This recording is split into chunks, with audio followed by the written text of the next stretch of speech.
Good morning. So I decided to take my walk up in the desert this morning, and it's a beautiful morning. So I'm gonna just kind of amble about while I talk to you guys about something that I was talking with a coworker about, and then another similar issue, or not issue, but similar topic that I was talking with another parent of one of my friends, my kids' friends yesterday. But the first one was with my coworker, and we were talking about how generationally some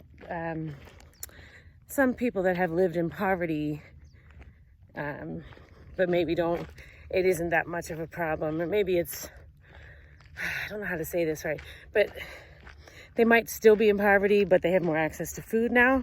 So she was saying, like with her grandmother, I think she was saying, they lived in Honduras, I believe, and she had like nothing, and so she was really, really skinny her whole life, and kids made fun of her, and she didn't have enough food, and so when she came to America, she like overfed her daughter, and so her daughter, you know, they lovingly called her gorda because they were which is like fatty kind of, and it had a lot to do with the fact that they had enough to feed her well, or not necessarily well, but enough, and so people didn't make fun of her for that.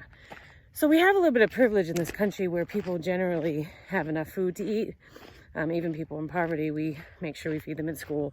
They may not have enough. I mean, we have plenty of people who struggle, but with food stamps and programs like that, a lot of people have enough to eat. So this is such a hard topic to talk about without, I don't know. I'm not trying to judge. I'm just trying to say some of like what some of the systemic issues can be around food.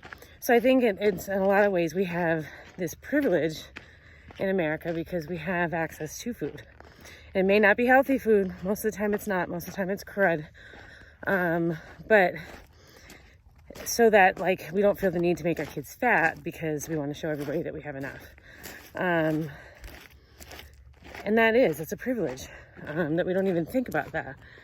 Because I always got a little bit like, I don't know, offended, but irritated when they would call little girls gorda, because I'm like, God, what complex poor girls grow up, and then they're like, I don't want to be fat, but it's like a term of endearment. So it was kind of this really unsettling feeling for me to hear that.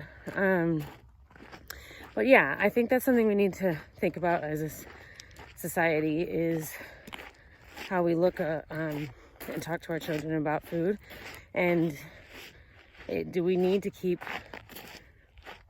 feeding our kids because of that generational fear of poverty? So that's one issue that I kind of want to hash out a little bit. And then the other one, I was talking to my friend at my kid's birthday party yesterday, and she said, food is my only vice. I don't drink barely, and I don't do drugs, and I don't smoke, and whatever. And it's funny because I've said that myself many times. I was like, well, you know, so I made an excuse for my addiction to sugar, because I was like, oh, well, there could be worse things. And I thought to myself, because I'm so working on it now, I'm like, wow, we do kind of make excuses.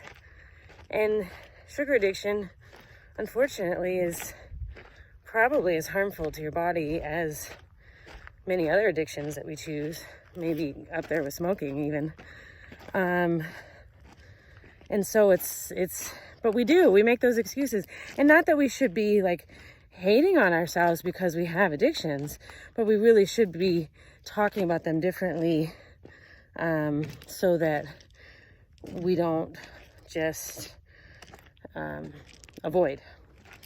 And this lady's in healthcare industry, so she should definitely know all the correlation between obesity and disease. So these are things that I feel like, you know, with consciousness we can change in ourselves, because I know I'm working on that, and because I've absolutely said that exact same thing 100 times, and now I'm like, no, It's just an excuse. You don't need to have vices. Why do we need to have vices?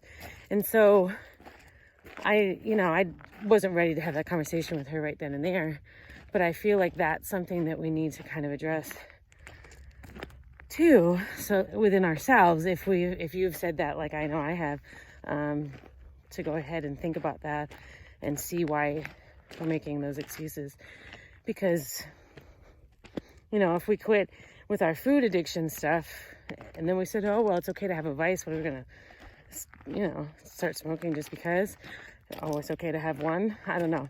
I think that's something that I'm going to continue to look at as I listen to how my brain talks about food. So just kind of a couple of interesting things came up recently, and I wanted to bring them up to light and see what you guys think. And I'm trying hard. Like, I don't at all want to sound judgmental of either, because these are major things that run through, but it causes so much havoc in the way different people view and respond to food. So yeah, and I don't know what to do about it. So if either of these is you, reach out. I'd like to chat more about it and kind of have a unbiased conversation about why we do this, or how we do this, or how it shows up, or how we deal with it, so that we can do better for ourselves, or our children, or our grandchildren. So yeah, but thanks for listening. I'm gonna go finish my walk. Talk soon.